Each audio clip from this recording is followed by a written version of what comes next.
بسم اللہ الرحمن الرحیم۔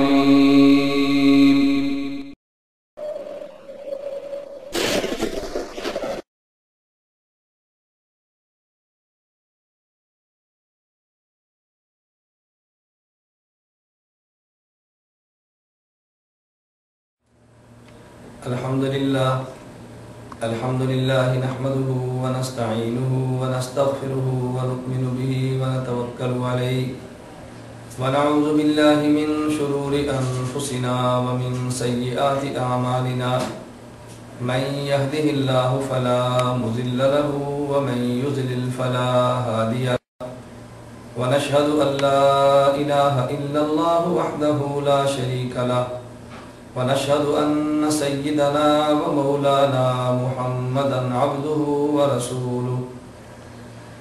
میرے نہایت واجب الاحترام بزرگوں، مسلک اہل سنت والجماعت سے تعلق رکھنے والے وجود نوجوان دوستوں اور بھائیوں، آج ہمارے ہاں پاک و ہند میں ایک ایسا طبقہ موجود ہے کہ جو قرآن کریم کی تشریحات کو بدلنا چاہتا ہے، احادیث پیغمبر سے امت کو دور کرنا چاہتا ہے۔ اس کے لیے انہوں نے ایک غلیظ حربہ یہ استعمال کیا کہ وہ علماء اور فقہا جنہوں نے نبوت کے دین کو اصلی شکل میں پیش کیا، ان کی مقدس ذات پر حملہ آور ہوئے۔ کبھی فقہا پہ اعتراضات، کبھی اولیاء علماء پہ اعتراضات، اور کبھی مجتہدین کی ذات پہ اعتراضات۔ اس دور میں ان کی بعض وہ شخصیات کہ جنہوں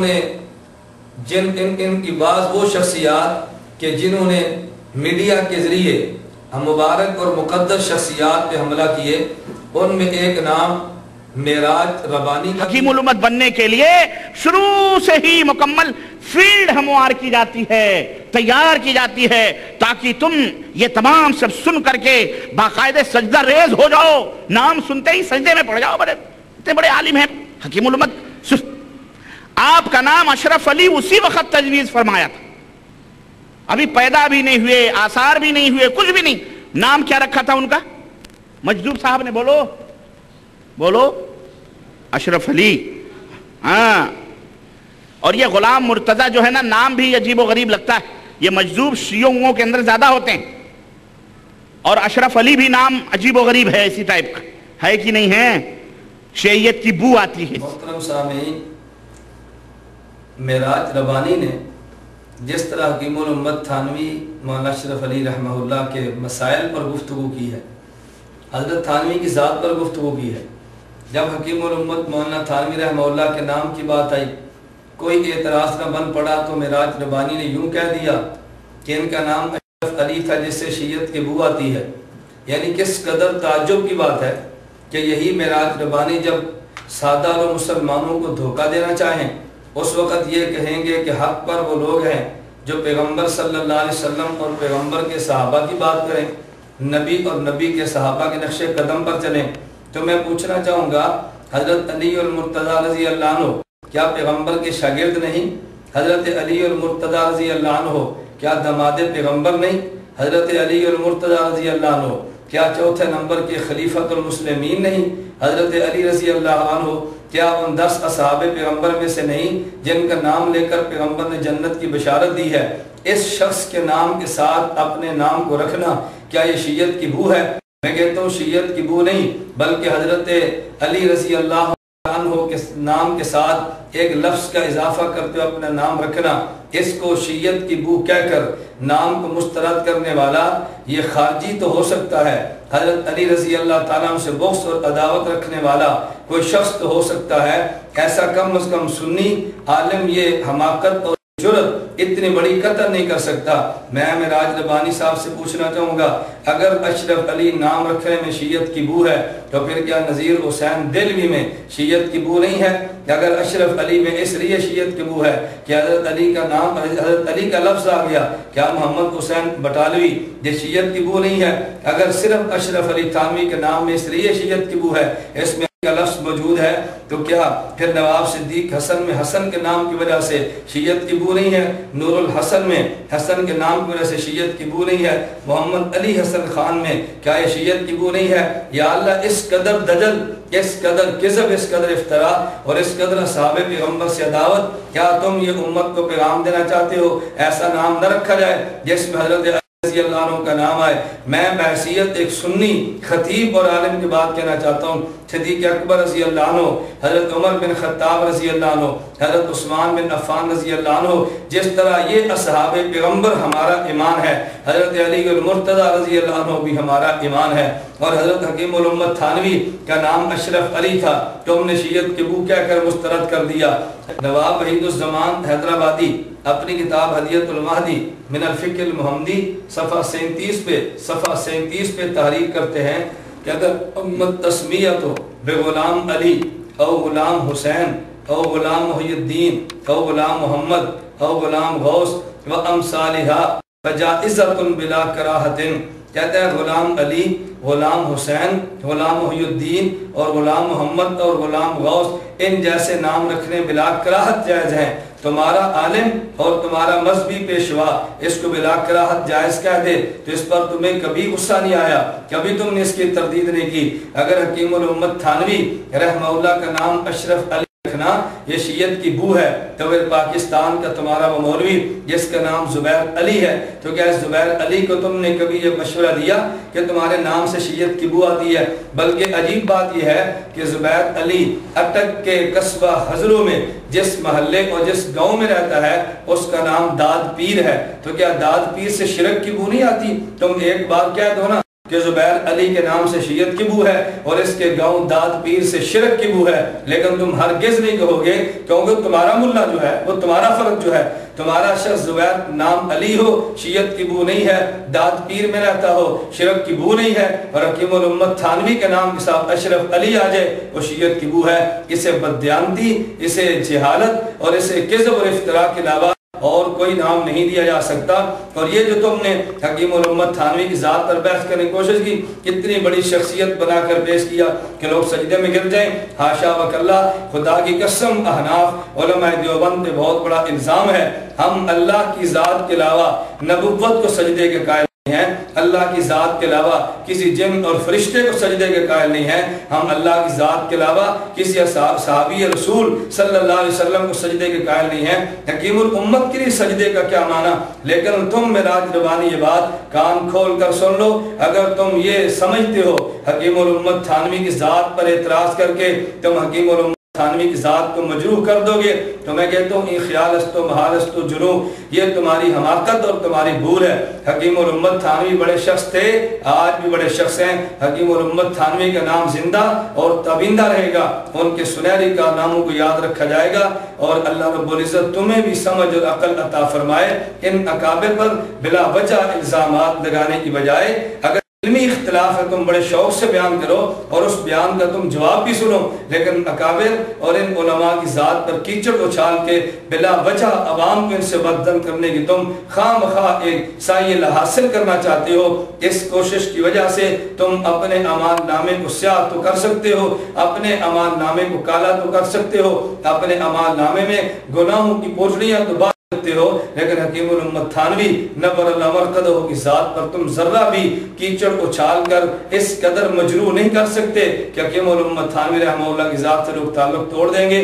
اللہ تمہیں سمجھنے کی توفیق عطا فرمائے، اللہ تمہیں بات سمجھنے کی توفیق دے، اور ان جیسی حماقتوں سے اللہ تمہیں توبہ کی توفیق عطا فرمائے۔ تو گرامی قدر سامعین، میں نے آپ حضرات کی خدمت میں جو تسلسل کے ساتھ بیان کر رہا ہوں، آپ اس پہ غور فرمائیں اور آپ خود فیصلہ کریں کہ دجل کسے کہتے ہیں، کذب کسے کہتے ہیں، بہتان کسے کہتے ہیں، حق کسے کہتے ہیں، باطل کسے کہتے ہیں، صحیح اور غلط کسے کہتے ہیں۔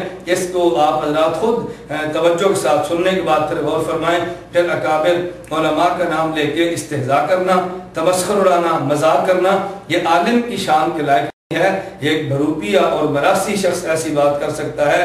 اللہ ہمیں ان راہزنوں سے محفوظ رکھے جو راہبروں کے بیس میں پھرتے ہیں، اللہ ان لٹیروں کے اللہ شر سے محفوظ رکھے جو حضرات رہنماؤں کے روپ میں پھرتے ہیں، اللہ ہم سب کو ان کے دجل اور فریب سے محفوظ رکھے اور اہل سنت والجماعت کے مسلک اور منہج پر ہمیں چلنے کی توفیق عطا فرمائے۔ جا رہے ہیں، اب تو ہم جا رہے ہیں، اس کے بعد غشی طاری ہو گئی، یعنی بے ہوشی ہو گئی اور 1.25 گھنٹے تک طاری رہی، سانس تیز تیز چلتا رہا، اور کتنی مستورات نے یعنی عورتوں نے دیکھا، عورتوں کی شہادت سنو، کتنی عورتوں نے دیکھا کہ جب سانس اوپر آتا تو آپ کی درمیانی اور شہادت کی انگلی کے بیچ، یہ درمیانی انگلی ہے نہیں اور یہ شہادت کی انگلی، اس دونوں کے بیچ میں ہتھیلی کی پشت سے ایک ایسی تیز روشنی نکلتی کہ جلتے ہوئے قمقمے ماد پڑ جاتے تھے۔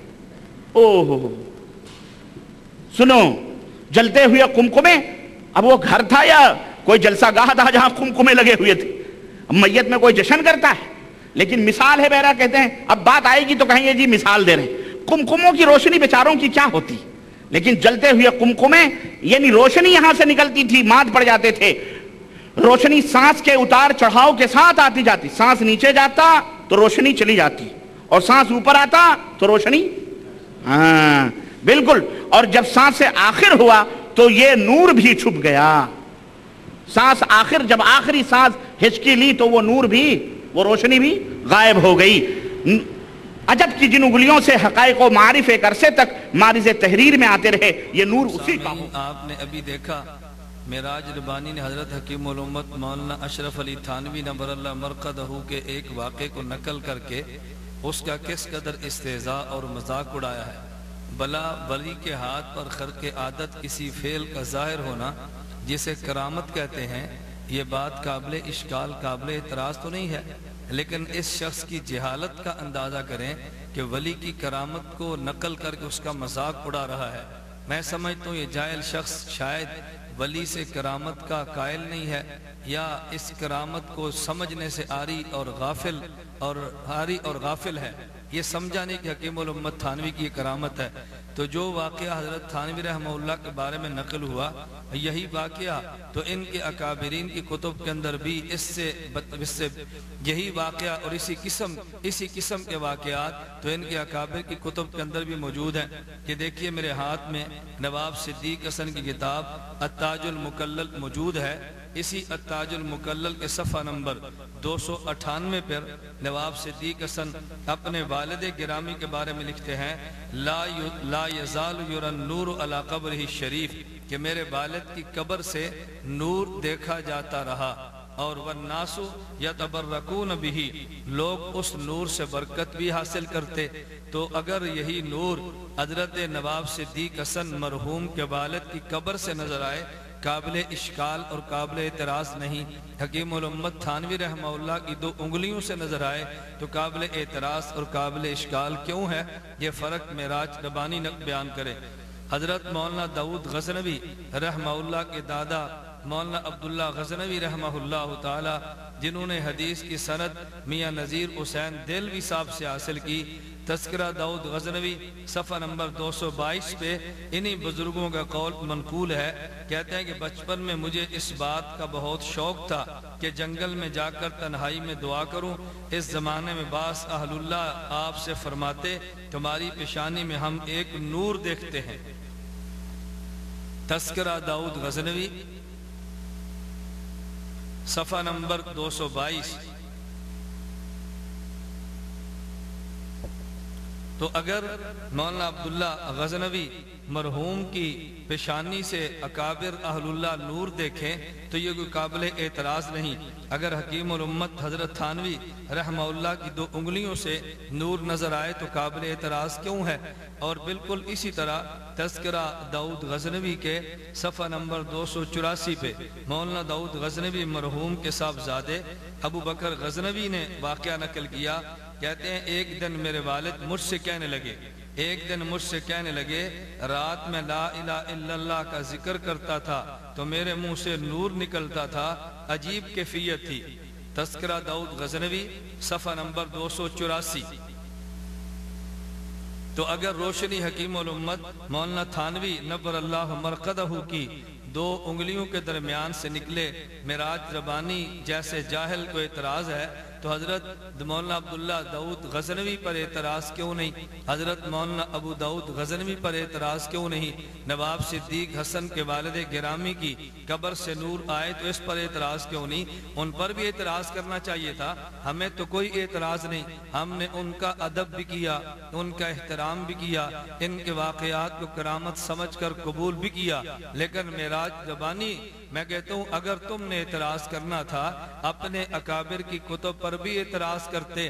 اگر ان سے تم نے چشم پوشی اختیار کی ہے، حکیم الامت تھانوی رحمہ اللہ پر اعتراض کرنا اس بات کی دلیل ہے کہ تمہیں چڑ ان واقعات سے نہیں بلکہ حکیم الامت تھانوی رحمہ اللہ جیسے اس فقی سے چڑ اور بغض ہے کہ جس کے بہشتی زیور کو اللہ نے قبولیت اور پذیرائی عطا فرمائی اور امت مسائل کے لیے بہشتی زیور کی طرف رجوع کر رہی ہے. اس سے بھی عجیب تر واقعہ میں آپ کی خدمت میں پیش کرتا ہوں. مولانا محمد ابراہیم میر سیال کوٹھی کی کتاب تاریخ اہل حدیث کے صفحہ نمبر 75 پہ ایک واقعہ درج ہے. پہلے صفحہ نمبر 71 پہ فیض ربانی کے عنوان سے انہوں نے ایک بات نقل کی جو صفحہ 72 کے آخر تک چلی ہے. اس کا میں واقعہ من و عن آپ کی خدمت میں نقل کرتا ہوں. کہتے ہیں ہر چند کہ میں سخت گناہگار ہوں لیکن یہ ایمان رکھتا ہوں اور اپنے صالح اساتذہ جناب مولانا ابو عبداللہ عبید اللہ غلام حسن صاحب مرحوم سیال کوٹی اور جناب مولانا حافظ عبد المنان صاحب مرحوم محدث وزیر آبادی کی صحبت و تلقین سے بعد یقین کے رتبے تک پہنچ چکی ہے کہ بزرگان دین خصوصاً حضرات ائمہ متبوعین رحمہم اللہ سے حسن عقیدت نزول برکات کا ذریعہ ہے. اس لیے بعض اوقات خدا تعالی اپنے فضل امیم سے کوئی فیض اس ذرہ بے مقدار پر نازل کر دیتا ہے. اس مقام پر اس کی صورت یوں ہے کہ جب میں نے اس مسئلہ کے لیے کتب متعلقہ الماری سے نکالی اور حضرت امام صاحب رحمہ اللہ کے متعلق تحقیقات شروع کی تو مختلف کتب کی ورق گردانی سے میرے دل پر کچھ غبار آ گیا. امام صاحب سے مراد حضرت امام اعظم ابو حنیفہ نور اللہ مرقدہ کی ذات گرامی ہے. کہتے ہیں ان کے متعلق کچھ میرے دل پر غبار آیا جس کا اثر بیرونی طور پر یہ ہوا کہ دن دوپہر کے وقت جب سورج پوری طرح روشن تھا یکا یک میرے سامنے گھپ اندھیرا چھا گیا. گویا ظلماتم بعضها فوق بعض کا نظارہ ہو گیا. مان خدا تعالیٰ نے میرے دل میں ڈالا کہ حضرت امام رحمہ اللہ سے بدظنی کا نتیجہ ہے، اس سے استغفار کرو. میں نے کلمات استغفار دہرانے شروع کیے. وہ اندھیرے فوراً کافور ہو گئے اور ان کی بجائے ایسا نور چمکا کہ اس نے دوپہر کی روشنی کو مات کر دیا. تاریخ اہل حدیث صفحہ نمبر 72 پر یہ تحریر موجود ہے. کہتے ہیں ایسا نور چمکا کہ جس نے دوپہر کی روشنی کو مات کر دیا. ان کی بجائے ایسا نور چمکا کہ اس نے دوپہر کی روشنی کو مات کر دیا.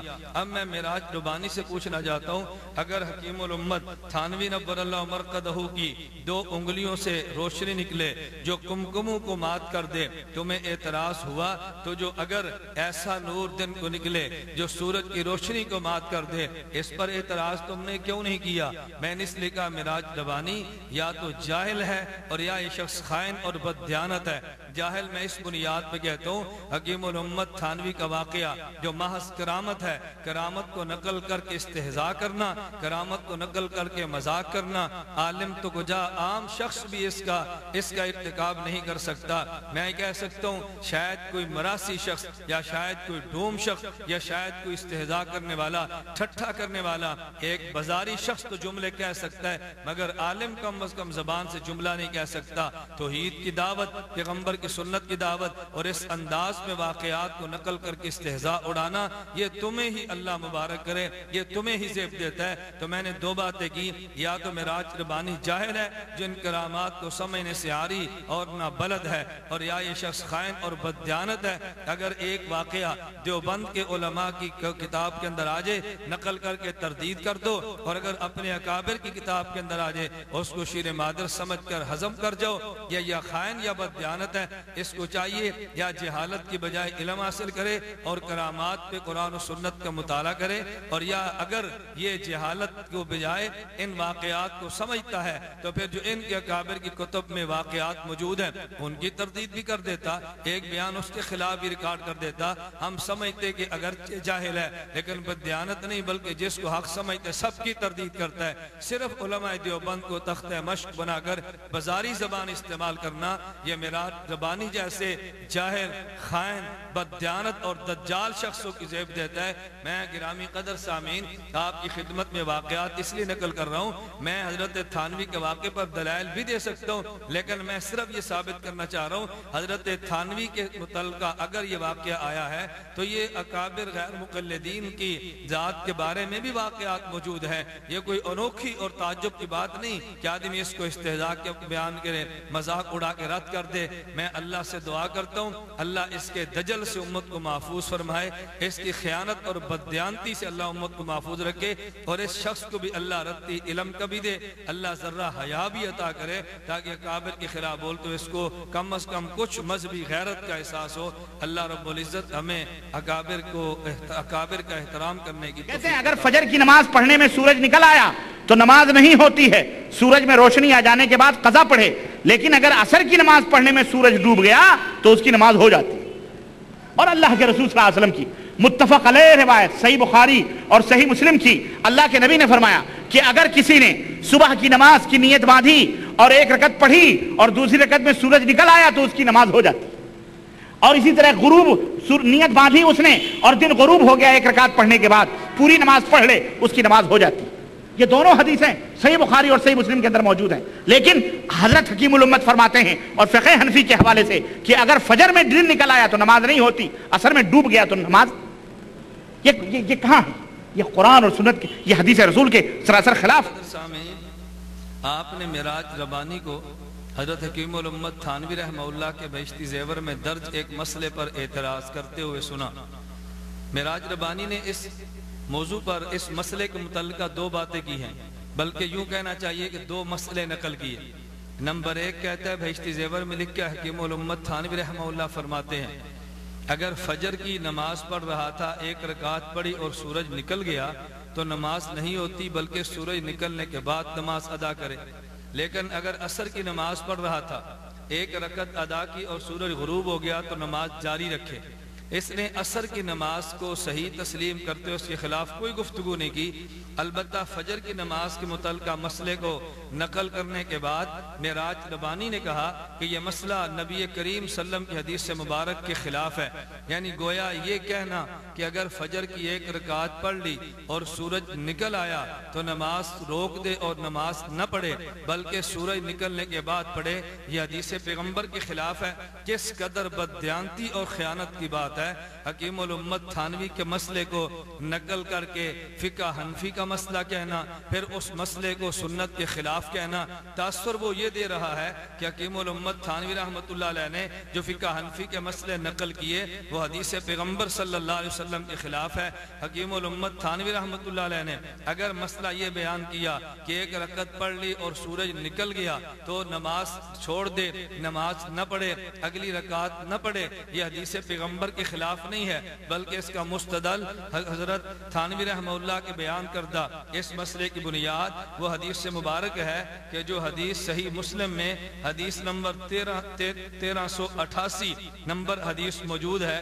حضرت عبداللہ بن عمر رضی اللہ تعالیٰ عنہ ارشاد فرماتے ہیں نبی کریم صلی اللہ علیہ وسلم نے فرمایا وَوَقْتُ صَلَاةِ الصُّبْحِ مِن طُلُوعِ الْفَجْرِ مَا لَمْ تَطْلُعِ الشَّمْسُ فَإِذَا طَلَعَتِ الشَّمْسُ فَأَمْسِكْ عَنِ الصَّلَاةِ فَإِنَّهَا تَطْلُعُ بَيْنَ قَرْنَيِ الشَّيْطَانِ۔ نبی کریم صلی اللہ علیہ وسلم نے فرمایا کہ فجر کی نماز کا، صبح کی نماز کا وقت طلوع فجر سے لے کے طلوع شمس تک ہے، لیکن جب سورج نکلے تو نماز سے رک جاؤ، نماز نہ پڑھو۔ تو جو بات اللہ کے پیغمبر نے ارشاد فرمائی وہی بات حکیم الامت تھانوی نے ارشاد فرمائی ہے، تو یہ مسئلہ حدیث پیغمبر کے خلاف نہیں بلکہ حدیث پیغمبر کے مطابق ہے۔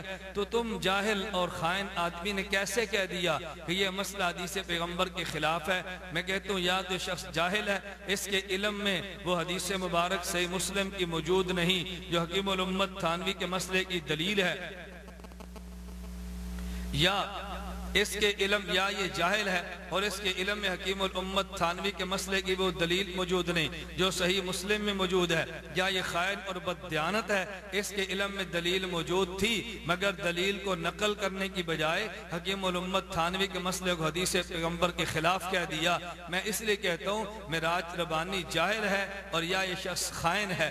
جہالت اور خیانت کی وجہ سے حکیم الامت تھانوی اور فقہ حنفی پر اعتراض کرنے کی بجائے اس شخص کو گڑ گڑا کے اللہ کے حضور توبہ کر کے گزشتہ بددیانتیوں پر معافی مانگنی چاہیے، نہ یہ کہ حکیم الامت تھانوی اور اکابر کے مسئلوں کو غلط نقل کر کے یا ان کی دلائل کو حذف کر کے ان اکابر پر بہتان بازی باندھیں۔ تو میں نے خلاصہ نقل کیا کہ یا شخص یہ جاہل ہے، اس کے علم میں یہ دلیل موجود نہیں، یا دلیل موجود تھی مگر چھپا کے حکیم الامت تھانوی پر الزام عائد کیا کہ مسئلہ حدیث پیغمبر کے خلاف ہے۔ تو ایسا کام یا جاہل کر سکتا ہے یا خائن کر سکتا ہے۔ اللہ ہم سب کو علم کی نعمت عطا فرمائے، جہالت سے محفوظ رکھے، امانت کی دولت عطا کر کے خیانت اور بددیانتی سے محفوظ رکھے۔ سنو آگے بڑھو، میاں کے لاپتہ ہو جانے کا بیان، جس کا شوہر بالکل لاپتہ ہو گیا، ذرا غور سے سننا، معلوم نہیں مر گیا یا زندہ ہے، تو وہ عورت اپنا دوسرا نکاح نہیں کر سکتی بلکہ انتظار کرتی رہے کہ شاید آ جاوے۔ جب انتظار کرتے کرتے اتنی مدت گزر جاوے کہ شوہر کی عمر 90 برس کی ہو جاوے تو اب حکم لگا دیں گے کہ وہ مر گیا ہوگا۔ سو اگر وہ عورت ابھی جوان ہو اور نکاح کرنا چاہے تو شوہر کی عمر 90 برس کی ہونے کے بعد عدت پوری کر کے نکاح کر سکتی۔ ابھی شوہر 90 برس کا ہو جائے گا، بیچاری کی جوان رہے گی۔ گرامی قدر سامعین، معراج ربانی جیسے خائن انسان کی ایک اور بددیانتی اور خیانت کا مظاہرہ آپ نے کیا۔ یہ اس وقت میرے ہاتھ میں بہشتی زیور حکیم الامت مولانا اشرف علی تھانوی نور اللہ مرقدہ کی کتاب موجود ہے۔ یہ مسئلہ اس بہشتی زیور کے صفحہ 330 پر موجود ہے جو ابھی معراج ربانی نے بیان کیا۔ اس شخص نے 2 خیانتیں اور بددیانتیں کی ہیں، بلکہ میں یوں کہوں گا کہ ایک اس شخص کی جہالت ہے اور ایک اس کی خیانت اور بددیانتی ہے۔ جہالت یہ کہ اس نے مسئلہ بیان کرتے حکیم الامت حضرت تھانوی رحمہ اللہ پہ ایک احمقانہ اعتراض یہ کیا کہ جب شوہر کی عمر 90 سال ہے عورت جوان کیسے ہو سکتی ہے؟ مجھے آپ بتاؤ، آئے روز آپ اخبارات پہ یہ بات نہیں پڑھتے کہ اگر بوڑھا شخص نوجوان لڑکی سے شادی کرتا ہے کہ آئے دن اخبارات پہ خبریں بھی ہیں، اور اگر اخبارات پہ خبریں نہ بھی ہوں تو کیا یہ ممکن نہیں ہے کہ اگر شوہر نے شادی کی تو اس کی عمر 88 سال ہے، 80 سال ہے، 85 سال ہے، عورت جوان ہے۔ اب اگر شوہر لاپتہ ہو گیا تو آج 88 سال کی عمر میں اس نے نکاح کیا، اگر نکاح کے 2 دن بعد بھی غائب ہو تو 2 سال بعد اس کی عمر 90 سال ہے، تو 2 سال کے بعد وہ 90 سال کا ہو گیا۔ اسی طرح اگر کسی نے 80 سال کی عمر میں شادی کی ہے، 10 سال کے بعد وہ 90 سال کا ہو گیا۔ کس قدر جہالت پر مبنی یہ بات ہے کہ عورت جوان ہو تو شوہر کی 90 سال عمر نہیں ہو سکتی۔ کیا عورت کی جوانی میں شوہر 90 سال کا نہیں ہو سکتا؟ ہاں، یہ تو تم نے جہالت سے کام لیا۔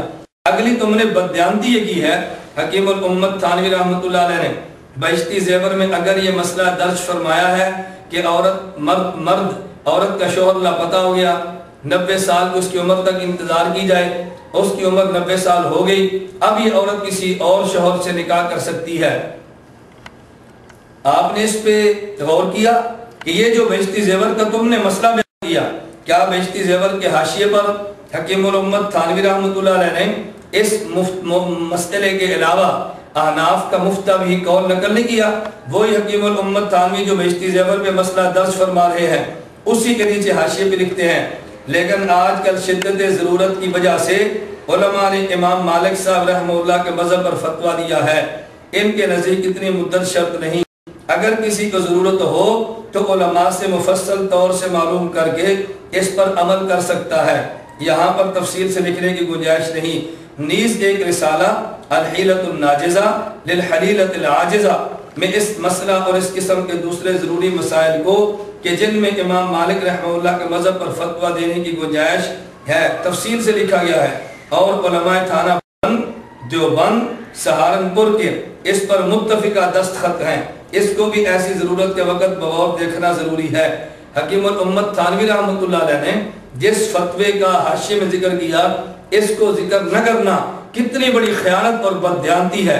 حکیم الامت تھانوی رحمہ اللہ فرماتے ہیں، اب دیکھیں جیسے میں نے صورت عرض کی ہے اگر عورت جوان ہے، 80 سال کی عمر میں خامد نے نکاح کیا، 10 سال بعد اس کی عمر 90 سال ہو گئی، اب اس وقت تو عورت کے لیے کوئی دقت، کوئی مشکل، کوئی پریشانی نہیں ہے۔ لیکن اگر عورت کی عمر مثال کے طور پہ 25 سال ہے، خامد کی عمر 30 سال ہے، اب یہ لاپتہ ہے، اس کی انتظار کرنے کے لیے 90 سال کی انتظار کریں، 60 سال اور چاہیے۔ اس مسئلے پر چونکہ عورت کو مشکلات کا سامنا تھا تو آپ کے ہاں دوسرے مذہب مجتہد کے مذہب پر فتویٰ دینے کی عموم بلوا میں گنجائش موجود تھی۔ علماء نے فتویٰ بھی دیا، کتاب بھی تحریر کی، اور اس فتوے پر علماء تھانہ بھون، علماء دیوبند، علماء سہارنپور کے متفقہ دستخط موجود ہے۔ تو اگر معراج ربانی تم نے یہ مسئلہ بیان کرنا تھا تو میں چاہیے تھا کہ حاشیے پر موجود فتویٰ بھی نقل کرتے۔ ایک کو بیان کرنا اور دوسرے کو چھپانا، اس کو بددیانتی اور خیانت کے علاوہ اور کوئی نام نہیں دیا جا سکتا۔ محترم سامعین، آپ حضرات ان کی بددیانتیوں کا مظاہرہ فرمائیں، ان کی خیانتوں پر توجہ دیں اور ایسے خائن قسم کے لوگوں سے خود کو محفوظ رکھیں، اپنے ایمان کی فکر کریں اور علماء دیوبند کے فتاوی جات پر مکمل اعتماد فرمائیں۔ اب یہ عورتوں کا مسئلہ، کہتے ہیں اگر چھاتی سے پانی نکلتا ہے اور درد بھی ہوتا ہے تو وہ بھی نجس ہے، اس سے بھی وضو ٹوٹ جاتا ہے۔ اب اگر کوئی دودھ والی بیچاری عورت ہو، اپنے بچوں کو دودھ پلا لے تو وضو گیا اس کا، سمجھو یہی مسئلہ ہوا نا، یعنی وضو بنانے کے بعد بچے کو دودھ نہیں پلانا چاہیے۔ گرامی قدر سامعین، آپ حضرات نے معراج ربانی کی ایک اور بددیانتی اور خیانت کا مظاہرہ کیا۔ اب یہ بہشتی زیور میرے سامنے موجود ہے، صفحہ 51 پہ حکیم الامت مولانا اشرف علی تھانوی نبر اللہ مرقدہ مسئلہ یہ تحریر فرماتے ہیں، اگر چھاتی سے پانی نکلتا ہے اور درد بھی ہوتا ہے تو وہ بھی نجس ہے، اس سے وضو جاتا رہے گا، اور اگر درد نہیں ہے تو نجس نہیں ہے اور اس سے وضو بھی نہ ٹوٹے گا۔ اب اصل مسئلہ یہ ہے، اگر عورت کی چھاتی سے پانی ہے، وہ پانی درد کے ساتھ ہے یا بغیر درد کے؟ حکیم الامت تھانوی رحمہ اللہ سمجھانا چاہتے ہیں اگر پانی آیا تو بغیر درد کے، اس کا معنی یہ ہے کہ بغیر اندر کسی زخم کے پانی نکلا ہے، لہذا یہ نجس بھی نہیں اور وضو نہیں ٹوٹے گا۔ لیکن اگر عورت کے چھاتی سے پانی نکلا اور درد کے ساتھ نکلا، اس کا معنی اندر زخم ہے، زخم کی وجہ سے پانی باہر آیا، لہذا یہ پانی نجس ہوگا اور وضو ٹوٹ جائے گا۔ اب محترم سامعین، آپ حضرات فرمائیں، اس پورے مسئلے میں کہ دودھ کا ذکر ہے، حکیم الامت تھانوی نے دودھ کا تذکرہ فرمایا، لیکن اس احمق، جاہل اور خائن بددیانت شخص نے اپنی طرف سے شیطان کی طرح قیاس کر کے مزید جملہ جڑ دیا، عورت دودھ نہیں پلا سکتی، وہ دودھ نکلا تو وضو چلا گیا، اس کا معنی ہے کہ عورت دودھ مت پلائے۔ حکیم الامت تھانوی رحمہ اللہ نے دودھ کا تذکرہ قطعا نہیں کیا، اس دودھ کی وجہ سے وضو کا تذکرہ قطعا نہیں کیا۔ تو جو بات حکیم الامت تھانوی نے فرمائی ہے، اس شخص کو چاہیے تھا اس مسئلے پر اعتراض کرتا، لیکن کیونکہ اس مسئلے پر اعتراض کی کوئی گنجائش نہیں تھی، لہذا اپنی طرف سے ایک اور بات کہہ دی اور اس پر اعتراض کر دیا، اور پھر بددیانتی کا مظاہرہ بھی کیا اور جہالت دیکھیں۔ کہتے ہیں اس مسئلہ میں اور مسائل بھی ہیں، چلو ہم ذکر کرتے ہیں۔ میں کہتا ہوں اس مسئلہ میں اور مسائل کون سے ہیں؟ اللہ تمہاری جہالت کو تم سے دور فرمائے۔ اچھا ہوتا کہ اگر اس مسئلہ میں جو اور مسائل ہیں تم وہ بھی بتاتے تاکہ ہمیں مزید اندازہ کرنے میں آسانی ہوتی کہ جناب کس قدر جاہل ہے۔ خیر، میں گزارش کر رہا تھا یہ شخص جاہل بھی ہے اور خائن بھی ہے، میں نے اس لیے آپ کی خدمت میں اور آپ کی وساطت سے معراج ربانی تک پیغام پہنچانا چاہتا ہوں۔ کیا یہ ممکن ہے کہ تم کسی علمی مجلس میں حضرت تھانوی کے بہشتی زیور کے اس مسئلے پر علمی مجلس میں تم علماء کی موجودگی میں یہ بات کہہ دو تاکہ ہمیں بھی احساس ہو کہ آپ خیانتیں نہیں بلکہ امانت، جہالت نہیں بلکہ علم کی بات کرتے ہیں؟ جاہل عوام کے سامنے بیٹھ کے ایسی جہالتیں اور بددیانتیاں بیان کر کے معراج ربانی صاحب جو مشورہ دوں گا، اللہ کے لیے اپنی قبر اور آخرت خراب مت کریں، اللہ کے لیے امت کو گمراہ مت کریں، خدا کے لیے اپنی قبر کی فکر کریں، اپنی آخرت کی فکر کریں۔ تم نے جو جبہ اوڑا ہوا ہے کم از کم اس جبے کی لاج رکھ لیں، کم از کم اس سعودین رومال کی لاج رکھ لیں۔ تمہیں جو مولوی کہا جاتا ہے کم از کم مولوی پن کا خیال کر لیں۔ اللہ رب العزت ہمیں ان جہالتوں اور خیانتوں سے محفوظ۔ وضو کو توڑنے والی چیزوں کا بیان کہتے ہیں کسی کی آنکھ کے اندر کوئی دانہ وغیرہ تھا وہ ٹوٹ گیا یا خود اس نے توڑ دیا تو اگر آنکھ کے باہر پانی نکل پڑا تو وضو گیا وضو گیا، ٹوٹ گیا وضو۔ اب رو بھی مت وضو بنا کر۔ اللہ کے نبی صحابہ نماز میں روتے تھے کہ عزیز المرجل، حدیث کے الفاظ ہیں، اللہ کے نبی نماز میں ایسے روتے تھے اور اس طرح آواز آتی تھی جیسے کھولتی ہوئی ہانڈی کے اندر آواز آتی، آنسو سے تر بتر ہو جاتے تھے۔ یہ کہتے ہیں دانا ہو ٹوٹ گیا یا توڑ دے تو آنکھوں میں دانے کوئی توڑے گا نماز میں یا وضو میں؟ بولو۔ محترم سامعین، معراج ربانی صاحب نے بہشتی زیور کے مسئلے کو بیان کرتے ہوئے ایک اور بددیانتی اور خیانت کا مظاہرہ کیا۔ حکیم الامت حضرت تھانوی رحمۃ اللہ علیہ نے بہشتی زیور صفحہ 50 پر جو مسئلہ درج کیا وہ یہ ہے، کسی کی آنکھ کے اندر کوئی دانہ وغیرہ تھا، وہ ٹوٹ گیا یا خود اس نے توڑ دیا اور اس کا پانی بہہ کر آنکھ میں تو پھیل گیا لیکن آنکھ کے باہر نہیں نکلا تو اس کا وضو نہیں ٹوٹا، اور اگر آنکھ کے باہر پانی نکل پڑا تو وضو ٹوٹ گیا۔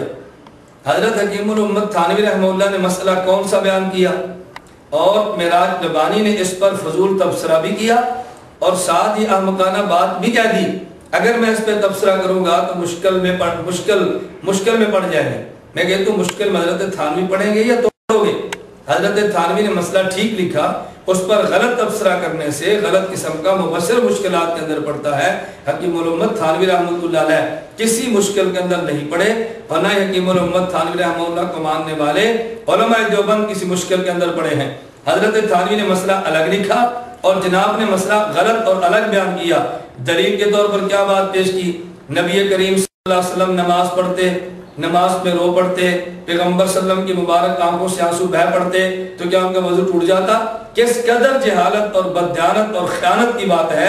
حکیم الامت تھانوی رحمہ اللہ نے قطعاً یہ مسئلہ پورے بہشتی زیور میں نہیں لکھا کہ اگر آدمی نماز کے دوران رو پڑے آنسو نکلنے سے وضو ٹوٹ جاتا ہے، کہیں نہیں لکھا۔ حکیم الامت تھانوی تو فرما رہے ہیں اگر آنکھ کے اندر دانہ ہو وہ ٹوٹ جائے یا آدمی خود توڑ دے اور اس کی وجہ سے جو پانی باہر نکلا اب اس کا وضو ٹوٹ جائے گا۔ حکیم الامت تھانوی نے مسئلہ الگ لکھا ہے۔ حدیث میں نبی پاک صلی اللہ علیہ وسلم کے آنسو کا مسئلہ الگ ہے، کہاں آنسو آنکھوں سے بہنا اور کہاں آنکھ کے اندر دانے کا ٹوٹنا اور اس پانی کا باہر نکلنا، دونوں پانیوں میں زمین و آسمان کا فرق ہے۔ یہ خیانت اور یہ بددیانتی تمہیں ہی مبارک ہو۔ عجیب بات یہ ہے، چاہیے یہ تھا کہ تم یہاں حرم کے قرب و جوار یا سعودیہ جدہ ریاض وغیرہ میں اگر لوگ دین سیکھنے کے لیے پاکستان سے یہاں تشریف لائیں تو تم ان کو دلائل کے ساتھ قرآن و سنت کی بات بتاتے تاکہ لوگ شریعت پر عمل کرتے، لیکن تم نے ان لوگوں کو جن میں دین کی درد ہے، دین کی محبت ہے اور دین کے ساتھ عشق ہے لیکن ان کے پاس دینی علم نہیں تھا، ان سادہ عوام کو حکیم الامت تھانوی کے مسائل بتا کر غلط اپنے اضافے اور حاشیے کر کے امت کو گمراہ کرنے کی کوشش کی ہے۔ معراج ربانی صاحب، میں تمہیں اب بھی مشورہ دیتا ہوں، اپنی اس روش اللہ کے لیے باز آ جاؤ، خدا کی اس خیانت کو چھوڑ دو، ورنہ تمہارا گمراہ ہونے کا اور اس امت کے گمراہ ہونے کا، ان کو گمراہ کرو گے، گمراہ کرنے اور گمراہ ہونے کا وبال تمہاری گردن پر ہوگا۔ اتنا بڑا گمراہی کا وبال تم قیامت کے دن شاید نہ اٹھا سکو۔ میں اپنی عوام سے بھی گزارش کروں گا اس قسم کے لوگوں سے خود کو محفوظ رکھیں اور حقائق پہ نظر رکھیں، حقائق پہ۔ اور معراج ربانی سے بھی کہوں گا کہ تم امت کو گمراہ کرنے کا بوجھ اپنی گردن پہ لے کے اپنی آخرت کو تباہ مت کرو۔ اللہ پاک تمہیں سمجھنے کی توفیق عطا اگر کلام مجید جزدان یا رومال میں لپٹا ہوا ہو یا اس پر کپڑے وغیرہ کی چولی پڑی ہو اور جلد کے ساتھ سلی ہوئی نہ ہو بلکہ الگ ہو کہ اتارنے سے اتر سکے تو اس حال میں وہ حیض اور نفاس والی عورت قرآن مجید کو چھو سکتی ہے، اٹھا سکتی ہے۔ اور کہتے ہیں جس کا وضو نہ ہو، مسئلہ نمبر 2، جس کا وضو نہ ہو اس کو کلام مجید کا چھونا درست نہیں ہے۔ یہ دیکھیں دونوں الٹی متضاد باتیں، وہ حیض اور نفاس والی ہے، اس کے اوپر جزدان لگا ہے، وہ چھو سکتی ہے، لیکن بے وضو اگر آپ ہیں تو آپ نہیں چھو سکتے۔ یہ کون سی الٹی عقل ہو گئی بھائی؟ جس میں غسل فرض ہے اس میں چھونا جائز ہے اور جس میں غسل فرض نہیں وضو اس میں چھو سکتی ہے۔ سنو گرامی قدر سامعین، آپ نے ایک اور معراج ربانی کی بددیانتی اور خیانت کا مظاہرہ کیا۔ حضرت حکیم الامت تھانوی رحمہ اللہ نے بہشتی زیور میں مسئلہ تحریر فرمایا، پہلے اس مسئلے کو سمجھیں۔ مسئلہ یہ ہے، ایک عورت وہ ہے جو حائضہ ہے یا ایک عورت وہ ہے جس کا وضو نہیں۔ قرآن کریم یہ مثال کے طور پر سامنے موجود ہے۔ اہل سنت والجماعت کا مسلک یہ ہے، ناپاک بدن کے ساتھ قرآن کریم کو چھونا گناہ ہے، لیکن اگر ناپاک ہو اس کی صورت کیا ہے، عورت اس کو حیض آ جائے، عورت ہو یا مرد ہو اور بے وضو ہو اور قرآن کریم کو چھونا چاہیں، قرآن کریم کو بغیر کسی غلاف بغیر پردے اور بغیر کسی حائل کے محدث ناپاک بدن والے شخص کے لیے خواہ اس کا وضو نہ ہو، خواہ وہ جنبی ہو، خواہ عورت حائضہ اور نفاس والی ہو، اس کے لیے چھونا جرم ہے۔ حکیم الامت تھانوی رحمۃ اللہ علیہ فرماتے ہیں اگر حائضہ عورت قرآن کریم کو چھونا چاہے تو وہ چادر کے ساتھ چھوئے، پردے کے ساتھ چھوئے، جزدان موجود اس کا خیال کرے، لیکن اگر بے وضو ہو قرآن کریم نہ چھوئے، مطلب یہ کہ بغیر حائل، بغیر کپڑے اور بغیر پردے کے چھونا بے وضو آدمی کے لیے ناجائز اور گناہ ہے۔ اب حکیم الامت تھانوی رحمہ اللہ مسئلہ تو یہ بیان کیا، لیکن معراج ربانی نے بددیانتی اور خیانت کا مظاہرہ یوں کیا، کہتا ہے حکیم الامت تھانوی فرماتے ہیں حائضہ عورت کے لیے تو قرآن کریم کو چھونا جائز ہے اور بے وضو کے لیے قرآن کریم کو چھونا جائز نہیں۔ بھائی حضرت حکیم الامت تھانوی جو مسئلہ بیان فرماتے ہیں وہ مسئلہ سمجھو۔ حکیم الامت تھانوی فرماتے ہیں حائضہ عورت کے لیے قرآن کریم کو جزدان، قرآن کریم کو کپڑے کی چولی، قرآن کریم کو رومال کے ساتھ چھونا جائز ہے۔ حضرت حکیم الامت تھانوی نے حائضہ کے لیے بغیر رومال اور بغیر کپڑے کے چھونے کے قطعاً جواز کی بات نہیں کی، اور بے وضو آدمی کو جو کہا قرآن کریم چھونے منع کیا وہ بغیر حائل کے چھونے سے منع کیا۔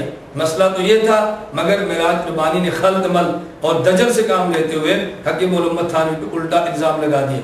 اور یہ مسئلہ جو حضرت حکیم الامت تھانوی رحمۃ اللہ علیہ نے بہشتی زیور میں بیان فرمایا ہے، اسی مسئلے کو سعودی بہت بڑے عالم نے اسی مسئلے کو اسی انداز میں لکھا، اور یہ سعودی عالم جسے شیخ صالح فوزان کہا جاتا ہے، یہ سعودی عالم وہ ہیں جو مشہور سعودی عالم ہیں اور ڈاکٹریٹ تک کی اعلیٰ تعلیم حاصل کی ہے، اور سعودی عرب کی درج ذیل اعلیٰ کمیٹیوں کے ممبر ہیں، دارالافتاء کی فتویٰ کمیٹی، رابطہ عالمی اسلامی کی فقہ کمیٹی، حیات کبار العلماء کے رکن، اور یہ وہی سعودی صالح فوزان شخص ہیں کہ اگر ڈاکٹر لقمان سلفی کو چندہ لینے کے لیے اسی صالح فوزان کی تزکیہ اور ان کے رکے کی ضرورت پڑی ہے، ان کو ان القابات سے یاد کیا ہے۔ کہتا ہے صاحب المعالی الداعیۃ الکبیر الشیخ صالح بن فوزان الفوزان عضو ہیئت کبار العلماء۔ میں معراج ربانی صاحب سے پوچھتا ہوں کیا سعودی علماء کے یہ القابات محض چندہ وصول کرنے کے لیے ہیں، یا اگر یہ سعودی جیت علماء فتویٰ دیں تو تم ان کے فتوے بھی قبول کرو گے؟ جو فتویٰ اور مسئلہ حکیم الامت اشرف علی تھانوی رحمہ اللہ نے بہشتی زیور میں دیا ہے، اور معراج ربانی نے اس کا استہزاء اور مذاق اڑایا ہے اور خیانت کے ساتھ امت کے سامنے پیش کیا ہے، بالکل یہی فتویٰ شیخ صالح الفوزان نے فتاوی علماء البلد الحرام صفحہ نمبر 448 کے اندر درج کیا ہے۔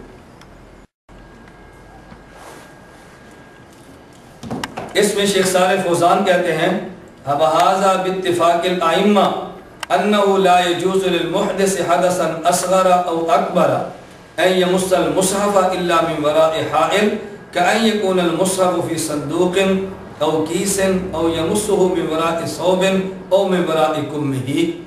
یہ علماء کا اتفاقی مسئلہ ہے کہ قرآن کریم کو بغیر حائل کے چھونا جائز نہیں، ہاں اگر حائل میں ہو، تھیلی میں ہو تو پھر قرآن کریم کو چھونا جائز ہے۔ تو جو فتویٰ حکیم الامت تھانوی رحمہ اللہ نے بیان فرمایا، یہی فتویٰ شیخ صالح فوزان نے بیان کیا۔ تو میں کہوں گا جناب سے ذرا سعودیہ میں آپ ایک مجلس منعقد کریں اور ایک ویڈیو بیان شیخ صالح فوزان کے خلاف بھی کریں، کیوں وہی مسئلہ حکیم الامت تھانوی بیان کریں گے، ان کے خلاف تم نے ویڈیو میں بیان ریکارڈ کر دی ہے، یہی فتویٰ شیخ صالح فوزان دیں گے، ان کے خلاف تمہاری زبان حرکت کیوں نہیں آتی؟ صالح فوزان کے خلاف بولنے سے سعودیہ سے لیے جانے والے چندوں پہ حرف آئے گا، سعودیہ سے لیے جانے والے پیسے پر حرف آئے گا، تو جب چندہ لینا ہو پھر انہی کا القاب لکھو، مسئلہ بیان کرنا ہو حکیم الامت تھانوی کو تنقید کا نشانہ بناؤ۔ یہ بددیانتیاں اور یہ خیانتیں معراج ربانی کو مبارک ہوں۔ میں اپنی سادہ لو اور محترم سامعین سنیوں مسلمانوں سے گزارش کروں گا آپ حضرات ان کے دھوکوں سے بچے اور ان دلائل کو سامنے رکھتے ہوئے ان کے بیانات کو سماعت فرمائیں تاکہ اللہ کے دجل اور فریب سے آپ حضرات کو روزہ دار بھولے سے خامند سے ہم بستر ہو جاوے، کوئی عورت بھولے سے روزے سے ہے اور بھولے سے شوہر سے ہم بستری ہو جاوے تو اس کا روزہ نہیں جاتا ہے۔ میں کہتا ہوں کھانا پانی آدمی بھولے سے کھا لیتا ہے، لیکن یہ کاریکرم بھولے سے ہوتا ہے۔ یہ میں سمجھتا ہوں مظفر نگر دیوبند والوں کی عجیب الٹی چال ہے. ارے اگر بیوی کو یاد نہیں رہا تو مرد کو تو یاد رہے گا کہ میں روزے سے ہوں, ہے کہ نہیں؟ یہ سوال, یہ مسئلہ شیخ, یہ مسئلہ ہے ابو ماجد. یہ حکیم الامت کی پڑیا. مجھے ہنسی آئی کہ یہ کام بھولے سے ہوتا ہے. گرامی قدر سامعین, ابھی آپ حضرات نے استہزاء اور مذاق سے مات کیا معراج ربانی کا. میں یہ سمجھتا تھا کہ شاید یہ جاہل اور خائن ہے. اس کی اس گفتگو سننے کے بعد مجھے اندازہ ہوا کہ یہ خائن اور جاہل کے ساتھ مسخرہ بھی ہے. ہمارے یہاں پنجاب میں کہتے ہیں بے روپیہ ہے, بلکہ ہمارے یہاں پنجاب میں کہتے ہیں مراسی اور ڈوم ہے. یعنی علماء کی بات کو نقل کر کے استہزاء اور مذاق اڑانا اور پھر مجمع کو خطاب کر کے بات کی جا رہی ہے. مسئلہ جو اس نے بیان کیا وہ آپ نے سماعت کر لیا ہے. حکیم الامت حضرت تھانوی رحمۃ اللہ علیہ نے بہشتی زیور یہ صفحہ نمبر 226 پہ یہ بات نقل کی ہے. مسئلہ موجود ہے, لیکن معراج ربانی صاحب مذاق اور استہزاء کے ساتھ یہ بات کہتے ہیں. بلا بھولے سے بھی جمع ہو سکتا ہے, کھانا پینا تو بھول کر ہو سکتا ہے, بلا جمع والی کاریگری یہ بھولنے سے ہو سکتی ہے. میں معراج ربانی سے کہتا ہوں اگر تم میں ذرہ برابر حیا, عقل اور غیرت تھی تو تمہیں حضرت حکیم الامت مولانا اشرف علی تھانوی نور اللہ مرقدہ کا مذاق اڑانے سے قبل اپنے غیر مقلدین اور اپنے مسلک کے مولوی نواب صدیق حسن کا مذاق اڑانا چاہیے تھا. نواب صدیق حسن نے یہ مسئلہ الروضۃ الندیہ صفحہ نمبر 297 پر یہ مسئلہ نقل کیا. صفحہ نمبر 297.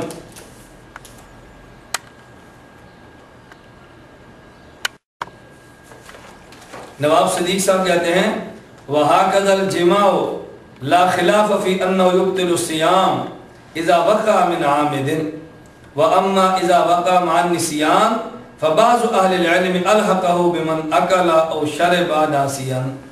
اگر جان بوجھ کر کسی نے ہم بستری کر لی تو روزہ ٹوٹ جائے گا, لیکن اگر کسی نے بھول کر جمع کر لیا, بھول کر ہم بستری کر لی, تو بعض اہل علم کہتے ہیں اس کا وہی حکم ہے جو کسی نے بھول کر کھا لیا اور بھول کر پی لیا.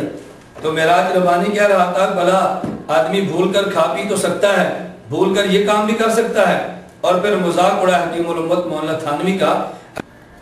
اگر معراج ربانی آپ نے مذاق اڑانا تھا حکیم الامت مولانا اشرف علی تھانوی کا, تو آپ مذاق اڑاتے نواب عید الزمان حیدرآبادی کا, جس نے کتاب لکھی ہے کنز الحقائق. آپ ذرا کتاب کے نام پہ غور کریں, کنز الحقائق من فقہ خیر الخلائق. اب خیر الخلائق کون ہے؟ نبی کریم صلی اللہ علیہ وسلم کی ذات گرامی. کہتے ہیں خیر الخلائق شخص کی فقہ میں سے. میں یہ کنز الحقائق تمہارے سامنے بیان کر رہا ہوں, یہ حقائق کا خزانہ ہے. اس کے صفحہ نمبر 47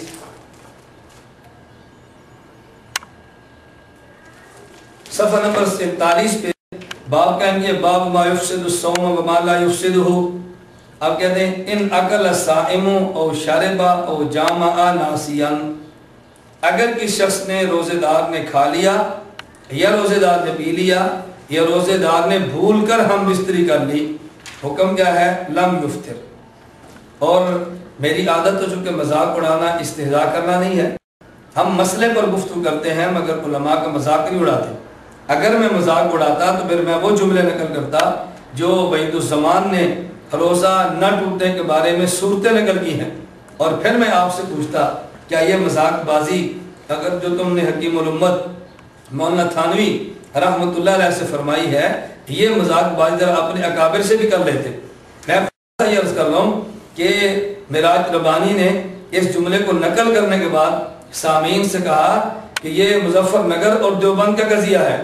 میں کہتا ہوں تمہاری معلومات کے لیے یہ مظفر نگر اور دیوبند کا نہیں, یہ بھوپال اور حیدرآباد کا بھی ہے. آپ بھوپال اور حیدرآباد والوں پر تنقید کرتے, اور میں سامعین سے گزارش کرتا ہوں اے کاش کہ وہاں پہ کوئی جدے کا عقل بھی ہوتا اور وہ عقل مند اس کو سمجھاتا کہ جناب آپ غلط بیانی سے کام لے رہے ہیں, جو بات یہاں پر موجود ہے وہ بات وہاں پر بھی موجود ہے. اسی لیے معراج ربانی نے اپنے سامعین کو خطاب کرتے ہوئے ابو ماجد شیخ کا تو نام لیا لیکن عاقل کو نظر انداز کر دیا کہ کہیں ایسا نہ ہو کہ اس استہزاء اور مذاق کا جب جواب آئے تو جواب میں بھی سنوں اور عاقل بھی سنیں. میں جدے میں رہنے والے ان کی اسی عاقل سے گزارش کروں گا کہ جب یہ تمہارے ملا اور یہ تمہارے مولوی یہ بہروپیے بن کے مذاق استہزاء اڑائیں تو کم از کم تم ان کو سمجھانے کی کوشش کرو. اگر علم نہیں اپنے تم نام کا حیا کر لو, انہیں سمجھاؤ یہ بات کہ اکابر علماء اور مسلک کے علماء کا جو استہزاء اور مذاق نہیں کیا کرتے. تو محترم سامعین, میں آپ سے گزارش کروں گا, آپ حضرات پڑھے لکھے سمجھدار اور ماشاءاللہ اہل علم لوگ ہیں, آپ حضرات خود سماعت فرمائیں. اس قدر گھٹیا حرکت کرنے والا, مسئلے نقل کر کے علماء کا مذاق اڑانے والا اور بھروپیا بن کے اس پہ تبصرے کرنے والا, کیا یہ شخص داعی اور مبلغ ہو سکتا ہے؟ ایسے شخص کو نبی کریم صلی اللہ علیہ وسلم کا حقیقی وارث قرار دیا جا سکتا ہے؟ میں معراج ربانی سے بھی گزارش کروں گا, علماء کا استہزاء مت اڑاؤ. اللہ رب العزت حفاظت فرمائے اور دجل اور فریب سے کام لے کے صحیح مسئلوں کو غلط انداز میں پیش مت کرو. اللہ تمہیں بھی ہدایت عطا فرمائے, اللہ سامعین کو تمہارے شر سے محفوظ فرمائے. نماز پڑھنے والے کے جسم پر کوئی کتا بیٹھ جائے اور اس کے منہ سے لعاب نہیں نکلتا ہے تو کوئی مذائقہ نہیں, نماز جائز. پھر پرویز مشرف اگر کتا لے کر بیٹھتا ہے تو کیوں چلاتے ہو تم لوگ مولویوں؟ آپ نے سنا اور دیکھا, معراج ربانی نے حکیم الامت تھانوی رحمہ اللہ کے بہشتی زیور کے مسئلے کو نقل کیا کہ نمازی پر کتا بیٹھ جائے لعاب نہ نکلتا ہو تو نماز جائز ہے. اس پر تبصرہ, اس پر استہزاء, اس کا مذاق اس انداز میں اڑایا. وہ بیان یہ کرنا چاہتا ہے گویا حکیم الامت تھانوی نے مسئلہ غلط بیان کیا. چاہیے تو یہ تھا اس کے خلاف میں قرآن و سنت سے دلائل دیتا, لیکن دلائل دینے کی بجائے مذاق اڑاتے ہوئے کہا کہ اگر تمہارے ہاں تو کتا نمازی پر بیٹھ جائے تو جائز ہے, اور پرویز مشرف اگر کتا اٹھائے تو اس پر کیوں تنقید کرتے ہو؟ ارے جاہل, حکیم الامت تھانوی رحمہ اللہ نے یہ نہیں فرمایا کہ تم کتا اٹھا لیا کرو, نماز میں کتے کو گود میں بٹھایا کرو, ایسا کرنا کو باعث اجر و ثواب ہے. حکیم الامت تھانوی رحمہ اللہ نے تو مسئلہ نقل کیا, اگر آدمی پر کتا بیٹھ جائے بھلا کیسے بیٹھے گا؟ آدمی نماز میں تشہد کی حالت میں بیٹھا ہے, پالتو کتا آئے اور اس کی گود میں بیٹھ جائے تو کتا تو بیٹھ گیا, اس حالت میں نماز فاسد ہوگی یا نماز نہیں ہوگی؟ حکیم الامت تھانوی رحمہ اللہ فرماتے ہیں نماز ہو جائے گی. اس پر معراج ربانی نے اعتراض کیا اور مذاق اڑایا, جبکہ نواب وحید الزمان بہشتی زیور لکھے جانے سے کئی سال قبل اپنی کتاب نظر الابرار جلد نمبر 1 صفحہ نمبر 30 پہ تحریر کرتے ہیں. آپ ذرا نواب وحید الزمان کا تحریر کردہ مسئلہ بھی پڑھیں. حضرت تھانوی رحمہ اللہ تو یہ کہتے ہیں کہ اگر نمازی پر کتا بیٹھ گیا تو نماز جائز ہے. کہتے ہیں وَلَا تَفْسُدْ صَلَاةُ حَامِلِهِ, نماز میں کتا اٹھا کر نماز پڑھنے والے کی نماز بھی فاسد نہیں ہوتی. ایک ہے کتے کا بیٹھ جانا, ایک ہے کتے کو اٹھا کے نماز پڑھنا, دونوں میں کتنا فرق ہے. حکیم الامت تھانوی رحمہ اللہ فرمائے کہ کتا اٹھا کر نماز پڑھی تو نماز ہو گئی, تمہیں اعتراض ہوا. نواب وحید الزمان کہتے ہیں کتا اٹھا کے نماز پڑھی تو نماز ہو گئی, لیکن اس پر تمہیں کوئی اعتراض نہیں ہوا, اس کی تم نے کوئی تردید نہیں کی. بلکہ گرامی قدر سامعین آپ حیران ہوں گے, اس سے بڑھ کر نواب وحید الزمان نزل ابرار صفحہ 30 پہ سے کتے کے متعلق تحریر کرتے ہیں. کہتے ہیں وَيُتَّخَذُ جِلْدُهُ مُسَلَّى, کہ کتے کی کھال کو مسلح بنایا جا سکتا ہے, وَدَلْوًا, ڈول بنایا جا سکتا ہے, وَلَوْ سَقَطَ فِي الْمَاءِ وَلَمْ يَتَغَيَّرْ لَا يَفْسُدُ الْمَاءِ, اگر کتے کی کھال یا یہی کتا اگر کتے کی کھال گر گئی کہاں پانی میں اور تغیر نہیں آیا تو اس سے پانی فاسد نہیں ہوگا. کتا پانی میں گرا, کتا ابھی کتا یا پانی متغیر نہیں ہوا تو کہتے ہیں پانی فاسد نہیں ہوا. وَإِنْ أَصَابَ فَمُهُ الْمَاءِ, اگرچہ اس کو کتے کے منہ کو پانی لگ گیا, پانی تب بھی فاسد نہیں. وَقَدَ الثَّوْبُ لَا يَنْجِسُ بِانْتِفَاضِهِ بَلَا بَعْضُهُ, اگر وَلَا الْعُضْوُ, اگر کتے نے اپنے بدن کو جھاڑا اور یہ چھینٹیں کپڑے پر لگ گئیں تب کپڑے بھی ناپاک نہیں. اگر یہ چھینٹیں بعض جسم کو بعض کپڑے پر لگ گئیں, بعض کپڑا بھی ناپاک نہیں. اگر عضو کو لگ گئیں تب بھی ناپاک نہیں. وَلَوْ أَصَابَهُ رِيقُهُ, اور اگرچہ کتے کا لعاب لگا تب بھی یہ کپڑا پاک, تب بھی یہ جسم پاک. عجیب بات یہ ہے, حکیم الامت تھانوی رحمت اللہ علیہ صرف اتنا مسئلہ تحریر کریں, حکیم الامت تھانوی رحمۃ اللہ علیہ صرف اس قدر مسئلہ تحریر فرما دیں کہ کتے کو کتا نمازی پر بیٹھ جائے تو نماز ہو جاتی ہے، تمہیں اعتراض ہوا اس قدر مسئلہ لکھنے سے معراج ربانی جیسے جاہل شخص کے پیٹ میں مروڑ اٹھا، لیکن وحید الزمان نے جو اس قدر مسائل کتے کے متعلقہ لکھ دیے، اس پر تبصرہ کیوں نہیں، اس پر ریکارڈنگ کیوں نہیں، اس کے خلاف گفتگو کیوں نہیں؟ میں اس لیے کہتا ہوں نواب معراج ربانی، اگر تمہارے علم میں اپنے اکابر کی کتب نہیں، کتب ہم سے لو، ان کا مطالعہ کرو، اگر تمہارے علم میں ہے پھر بددیانتی مت کرو، ذرا ان اپنے اکابر اہل حدیث، اپنے اکابر غیر مقلدین کے خلاف بھی کو کیسٹ ریکارڈ کروا دو، تو یہ شخص جاہل ہے کہ جو اپنے اکابر کی کتب سے نابلد اور ناواقف ہے، یا خائن اور بددیانت ہے کہ اپنے اکابر کی کتب میں یہ مسئلے درج ہونے کے باوجود ان کے خلاف کوئی گفتگو نہیں کرتا۔ میں نے اس لیے گزارش کی ہے سامعین، آپ بہشتی زیور کو بھی دیکھیں، نزل الابرار کو بھی دیکھیں، بہشتی زیور کو بھی دیکھیں، عرف الجادی کو بھی دیکھیں، بہشتی زیور کو بھی دیکھیں، کنز الحقائق کو بھی دیکھیں، دونوں کتب میں دیکھیں۔ اگر مسئلہ تم نے بہشتی زیور کو چھوڑ کے غیر مقلدین کا لینا ہے تو یہ مسئلے اور اس سے زیادہ جو تمہارے یہاں قابل اعتراض مواد ہے ان کتب میں بھی موجود ہے، کیا تم ان پر بھی اسی طرح تبصرہ کرنا پسند کرو گے، مذاق اڑانا پسند کرو گے، ان کا استہزاء کرنا پسند کرو گے؟ اللہ رب العزت تمہیں جہالت سے نکال کے علم کی دولت دے، اللہ خیانت سے محفوظ رکھ کے تمہیں امانت کی نعمت دو قسم کے دینی مسائل موجود ہیں۔ نمبر ایک وہ مسائل جو کہ قرآن مجید اور احادیث صحیحہ کے صراحتاً خلاف، قرآن مجید کے بھی خلاف ایسے مسائل بیان کیے گئے ہیں، اور یہ دعویٰ ہے، اور یہ دعویٰ کوئی دعویٰ نہیں ایسا کہ بڑھ ہو، نہیں، میں ابھی بتاتا ہوں انشاءاللہ، اور احادیث صحیحہ کے خلاف نمبر ایک۔ نمبر دو وہ مسائل کہ جن کے سلسلے میں شریعت سازی کی گئی ہے، یعنی نہ قرآن میں ہے نہ حدیث میں ہے بلکہ شریعت بنائی گئی ہے اپنی طرف سے، استغفر اللہ۔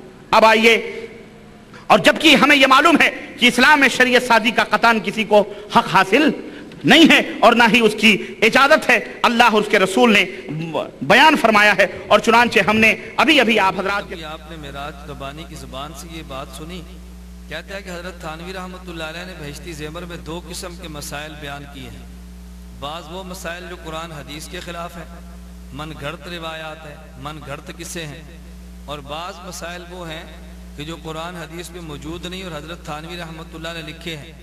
حضرت تھانوی نے شریعت سازی کی ہے، تمہیں کس نے شریعت سازی کا حق دیا ہے کہ تم جو مسئلے قرآن حدیث میں نہیں تھے وہ بیان کر دو؟ جہاں تک پہلی بات کا تعلق ہے، میں معراج ربانی سے بات پوچھنے میں حق بجانب ہوں۔ حکیم الامت تھانوی رحمہ اللہ نے جو مسائل بہشتی زیور میں بیان کیے ہیں، کیا تم نے اپنی تقریر کے دوران ایک بار بھی ایسے کیا؟ حضرت تھانوی کا بیان کردہ مسئلہ تم چھوڑ دیتے اور یہ کہتے اس کی جگہ پر صحیح مسئلہ یہ ہے اور اس پر قرآن کی آیت یہ ہے، صحیح مسئلہ یہ ہے، اس مسئلے پر حدیث پیغمبر صلی اللہ علیہ وسلم یہ ہے؟ تمہیں اتنی ہمت تو نہ ہوئی کہ مسئلہ اس کی جگہ پہ امت کو دیتے اور اس پر آیت یا حدیث مبارک پیش کرتے؟ اعتراض پہ اعتراض کرتے چلے جانا، دجل پہ دجل سے کام لیتے ہوئے محض اعتراضات کرنے بہت آسان ہیں، مگر امت کو مسائل کا حل پیش کرنا کم از کم معراج ربانی جیسے جاہل کے شخص کے بس میں نہیں ہے۔ دوسری بات معراج ربانی نے یہ کی کہ جو مسئلہ قرآن حدیث میں نہیں اس مسئلے کو بیان کرنا شریعت سازی ہے۔ میں بڑی معذرت کے ساتھ معراج ربانی سے پوچھنا چاہتا ہوں، اگر کسی مسئلے کا شریعت میں قرآن حدیث میں پہلے سے بیان نہ ہونا اور بعد میں اس مسئلے کو بیان کرنا شریعت سازی ہے، تو مجھے یہ بتاؤ کہ تم اپنی اس کتاب نزل الابرار، جس کتاب کو نواب وحید الزمان تحریر کر رہے ہیں، نزل الابرار کے صفحہ 23 پہ نواب وحید الزمان نے مسئلہ تحریر کیا، اور آپ ناظرین اس مسئلے کو سنیں اور دیکھیں، شرم سے سر جھکاتے جائیں کہ اس قدر مسائل بیان کیے گئے، اس کو کسی نے شریعت سازی نہیں کہا۔ وحید الزمان صاحب لکھتے ہیں، فَلَوْ أَدْخَلَ الْجِنِّيُّ حَشْفَةً فِي فَرَجِ الْمَرْأَةِ وَلَمْ تَرَهُ وَلَمْ تُنزِلْ لَا يَلْزَمُ عَلَيْهَا الْغُسْلُ، اگر کسی جن نے عورت کی شرمگاہ میں حشفے کو داخل کیا، عورت نے دیکھا نہیں، اس عورت کا انزال بھی نہیں ہوا، اس عورت پر کوئی غسل نہیں۔ بتاؤ یہ مسئلہ کس قرآن کی آیت میں موجود ہے؟ بتاؤ یہ مسئلہ حدیث مبارک کی کون سی حدیث کے اندر موجود ہے؟ اگر یہ مسئلہ قرآن کریم کے اندر بھی نہیں، اگر یہ مسئلہ حدیث پیغمبر صلی اللہ علیہ وسلم کے اندر بھی نہیں، اور پھر یہ مسئلہ وحید الزمان نے نزول الابرار میں بیان کیا، تم نے کیوں وحید الزمان کی گرفت نہیں کی؟ کون ہے شریعت سازی ہے؟ کہو یہ شریعت کے خلاف ہے، کہو اس کو شریعت سازی کی بنیاد پہ تمہیں مجرم کہنا چاہیے تھا، لیکن ایک مرتبہ بھی تمہاری زبان وحید الزمان صاحب کے خلاف حرکت میں نہیں آئی۔ اور یہی وحید الزمان صاحب اپنی کتاب کنز الحقائق صفحہ نمبر 233 پہ تحریر کرتے ہیں، آپ ذرا مسئلہ سماعت فرمائیں۔ کنز الحقائق صفحہ نمبر 233، اور بڑی یعنی تعجب ہمیں ہوتا ہے کہ مسئلہ بیان کرتے ہوئے طرز کیسا اختیار کیا۔ اب اس پر تبصرہ کم از کم کرنا میرے بس پہ نہیں، معراج ربانی جیسا مسخرہ شخص ہی اس مسئلے پر صحیح انداز میں تبصرہ کر سکتا ہے، مگر اس پر اس کا مسخرہ پن بالکل جواب دے جائے گا۔ کیوں؟ اب اپنے گھر کی بات آئی ہے۔ مسئلہ سماعت فرمائیے، کہتے ہیں وَلَا وِبْتَلَعَ الصَّائِمُ بُسَاقَ مَحْبُوبِهِ يَقْضِي وَلَا يُكَفِّرُ۔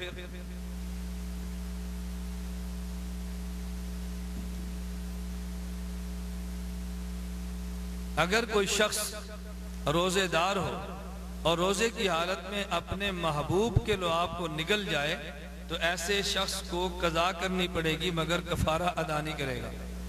محبوب کا لعاب نکل گیا، روزے کی حالت میں قضا ہے، کفارہ نہیں۔ اچھا اگر محبوب نہ ہو اور پھر کہتا ہے وَقَضَا فِي غَيْرِ مَحْبُوبِهِ، یہ مسئلہ محبوب کے لیے بھی ہے اور غیر محبوب کے لیے بھی ہے۔ روزے کی حالت میں اگر لعاب کو نگلا تو اس پر قضا ہے، کفارہ نہیں۔ اب اگر معراج ربانی کی زبان ہوتی تو میں سمجھتا ہوں معراج ربانی اس پر تبصرہ شاید یوں کرتا کہ وحید الزمان صاحب یہ دعوت دے رہے ہیں کہ روزے کی حالت میں محبوب کا لعاب نگل لیا کرو، روزے کی حالت میں سڑک پہ چلتے غیر محبوب پکڑ کے اس کا لعاب نگل لیا کرو۔ وہ زبان ہوتی تو شاید تبصرہ یہ ہوتا۔ میں اس پر تبصرہ کیے بغیر معراج ربانی کو دعوت دیتا ہوں کہ جناب کسی کیسٹ میں ذرا وحید الزمان کے مسئلے پر بھی تبصرہ کریں اور لوگوں کو بتائیں کہ حیدرآباد کے فقیر نے یہ مسئلہ یوں تحریر کیا ہے، لیکن اس پر تمہاری زبان حرکت میں نہیں آئے گی۔ تو یہ کہنا کہ بہشتی زیور میں مسائل قرآن و حدیث کے خلاف ہیں، اور یہ کہنا کہ بہشتی زیور میں وہ مسائل ہیں جو قرآن حدیث میں نہیں تھے، یہ شریعت سازی ہے۔ اگر یہ شریعت سازی ہے تو بتاؤ نزول الابرار شریعت سازی نہیں؟ اگر یہ شریعت سازی ہے تو بتاؤ کیا یہ کنز الحقائق کے مسئلے شریعت سازی نہیں؟ ان کو بھی شریعت سازی کہہ لیتے، کچھ اس کے لیے بھی تمہاری زبان حرکت میں آتی۔ میں بارہا گزارش کر چکا ہوں، اس جاہل شخص کے علم میں نہیں کہ جو بات میں کہہ رہا ہوں کل کو میرے گلے میں پڑ سکتی ہے اور مجھے اس کا جواب دینا پڑے گا، یا اس خائن اور بددیانت شخص کو یہ اندازہ نہیں کہ میری خیانتیں اور بددیانتوں کا پردہ چاک ہوگا۔ اللہ رب العزت اس کی جہالت اور اس کی خیانت سے امت کو محفوظ رکھے اور صراط مستقیم پر چلنے کی توفیق عطا فرمائے۔ دیوبند کا اپنے پیروں کو غوث اعظم کا نام دیتے ہیں، یہ فضائل صدقات ہے، صفحہ 559 ہے، 559 کے اوپر یہی عقیدہ غوث کا بیان کرتے ہیں۔ اپنے پیروں کو یہ لقب دیتے ہیں جس کا مطلب خاص کیا ہے کہ مددگار، سب سے بڑا مددگار، غوث اعظم سب سے بڑا مددگار، اور سب سے بڑا مددگار ایک اللہ عز و جل ہے۔ صفحہ 559 پر کہتے ہیں، مولانا اشرف علی تھانوی اس واقعے پر لکھتے ہیں کہ مجھے حضرت غوث پاک کی خوشی یاد آ گئی۔ غوث پاک سب مددگار، فریاد رس، اور فریاد رس صرف ایک اللہ عز و جل ہے، اس کے علاوہ کوئی اور غوث نہیں ہے۔ سامعین، میں آپ کے سامنے توصیف الرحمن کی جہالتوں اور خیانتوں کا تذکرہ کر رہا تھا۔ اس ضمن میں آپ نے ابھی توصیف الرحمن کی زبان سے جو جملے سنے، حضرت شیخ الحدیث مولانا محمد زکریا نور اللہ مرقدہ کی کتاب فضائل صدقات کا حوالہ دیتے ہوئے اس نے حضرت تھانوی رحمہ اللہ کے حوالے سے یہ بات نقل کی۔ حکیم الامت تھانوی رحمہ اللہ فرماتا ہے کہ مجھے حضرت غوث پاک رحمہ اللہ کی خوشی یاد آ گئی۔ اب اس نے دعویٰ کیا کیا کہ غوث اعظم اللہ کی ذات ہے، اللہ کے علاوہ سب سے بڑا مددگار کسی کو کہنا جائز نہیں۔ اب دعویٰ تو یہ تھا کہ غوث اعظم اللہ کے ساتھ خاص ہے، اور جو دلیل کے طور پہ حوالہ پیش کیا وہ اس میں غوث اعظم کا لفظ موجود نہیں بلکہ غوث پاک کا لفظ موجود ہے۔ کہاں غوث اعظم اور کہاں غوث پاک؟ تو اس شخص کی خیانت اور بددیانتی یہ ہے اس کو چاہیے تھا فضائل صدقات کا وہ عبارت نقل کرتا جس میں حضرت شیخ عبد القادر جیلانی رحمہ اللہ یا کسی اور بزرگ کو غوث اعظم کہتے تو یہ بات الگ تھی کہ ان کو غوث یا غوث اعظم کہنا جائز ہے یا ناجائز، لیکن کم از کم اس کے دعوے کے مطابق تو حوالہ مل جاتا۔ حوالہ یہ تھا کہ اصل دعویٰ غوث اعظم ایک اللہ کی ذات ہے، سب سے بڑا مددگار ایک اللہ ہے، یہ اللہ ہی کے ساتھ لفظ خاص ہے، لیکن فضائل صدقات میں غوث پاک کا لفظ اللہ کے علاوہ اور پر بھی استعمال کیا تو یہ توصیف الرحمان کی خیانت اور بددیانتی ہے۔ نمبر 2، توصیف الرحمان کی جہالت دیکھیں۔ اللہ رب العزت کا نام لیتے ہوئے کہتا ہے اللہ عز و جل، اللہ عز و جل۔ تو محترم سامعین مجھے یہ بتائیں، یہ اللہ رب العزت کو اللہ عز و جل کہنا یہ تو عربیت کے قواعد کے مطابق ہے، لیکن عز و جل کہنا، عین پر کسرہ پڑھنا، یہ کون سا علم اور کون سی عربی لغت ہے؟ یہ میں توصیف الرحمان سے پوچھ سکتا ہوں۔ میں اس لیے کہتا ہوں چونکہ خود جاہل ہیں، علم سے نہ واقف اور نہ بلد ہیں، اس لیے اکابر علماء فقہائے کرام نبر اللہ مراقدہم کی عبارت کو غلط رنگ پہ پیش کرتے ہیں۔ تو عزہ کہہ کر اس نے اپنی جہالت کا اعتراف کیا اور غوث اعظم کے لفظ کو رد کرتے ہوئے بطور دلیل غوث پاک کے لفظ کو نقل کر کے اس نے خیانت اور بددیانتی کا مظاہرہ کیا۔ میں توصیف الرحمان سے ایک سوال کرتا ہوں، اگر حضرت اللہ رب العزت کی ذات کے علاوہ دنیا میں کسی انسان کو غوث پاک یا غوث اعظم یا یہ لفظ کہنا جرم ہے تو کیا ایسا نہ ہو کہ کہیں جرم تمہارے علماء اور اکابرین میں سے کسی نے کیا ہو؟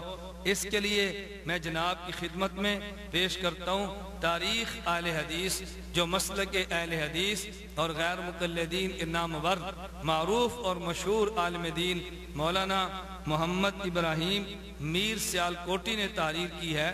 اس کتاب کے صفحہ نمبر 410 پہ وہ تذکرہ جب کرتے ہیں حضرت مجدد الفسانی رحمہ اللہ کا، تو نواب صدیق اصل مرحوم کی کتاب ابجد علوم کے حوالے سے حضرت مجدد کا تذکرہ کرتے ہوئے لکھتے ہیں، آپ کے متاخرین بزرگ فیض یابو میں سے شیخ شمس الدین علوی المعروف مرزا مظہر جان جانا ہیں جو امام محمد بن حنفیہ کی اولاد سے تھے۔ اس کا تذکرہ کرتے ہوئے آخر میں لکھتے ہیں اور آپ کے مکتوبات بہت مفید ہیں۔ اس پر حاشیہ جو دیا وہ آپ حاشیہ سماعت فرمائیں۔ کہتے ہیں آپ کے مکتوبات کتاب کلمات طیبات میں ہمراہ مکتوبات حضرت غوث الثقلین و مکاتیب قاضی ثناء اللہ پانی پتی و مکاتیب شاہ ولی اللہ صاحب محدث دہلوی مطبع مجتبائی دہلی میں طبع ہو کر شائع ہو چکے ہیں۔ آپ دیکھیں ہمراہ مکتوبات حضرت غوث الثقلین،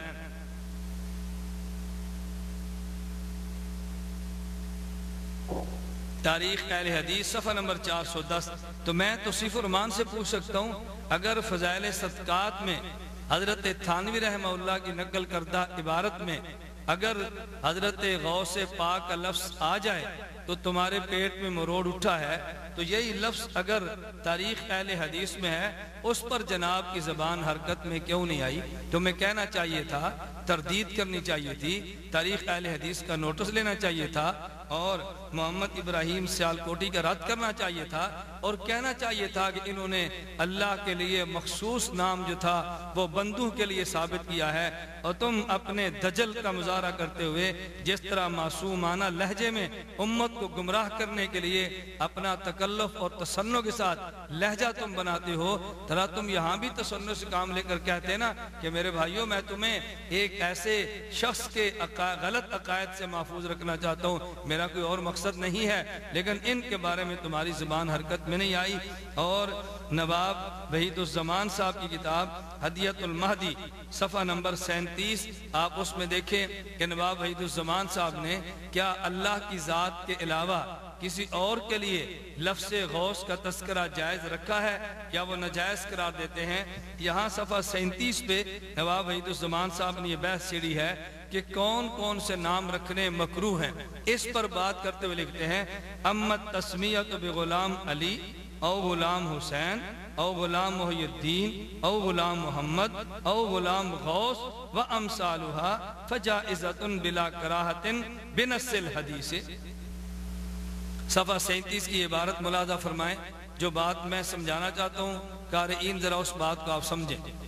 یہ وحید الزمان صاحب کہہ رہے ہیں کسی شخص کا غلام علی نام رکھنا، غلام حسین نام رکھنا، غلام محی الدین نام رکھنا، غلام محمد نام رکھنا، غلام غوث نام رکھنا اور اس جیسے اور اسی قسم کے نام رکھنے بغیر کسی کراہت کے جائز ہے۔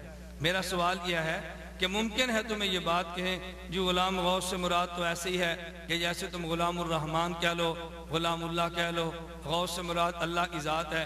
نہیں بھائی، غلام علی، غلام حسین، غلام محی الدین، غلام محمد، غلام غوث، اگر غوث سے مراد اللہ کی ذات ہو اس پر تو اشکال کی بات ہی کوئی نہیں ہے، اعتراض ہے ہی کوئی نہیں، اس کو بلا کراہت نقل کرنے کی ضرورت ہی نہیں تھی۔ تو غلام محمد، غلام حسین کے ساتھ غلام غوث وَأَمْثَالُهَا کہنا اس بات کی دلیل ہے کہ یہاں غوث سے مراد اللہ کی ذات کے علاوہ انسان ہے، جس کے لیے لفظ غوث کو جائز قرار دیا گیا۔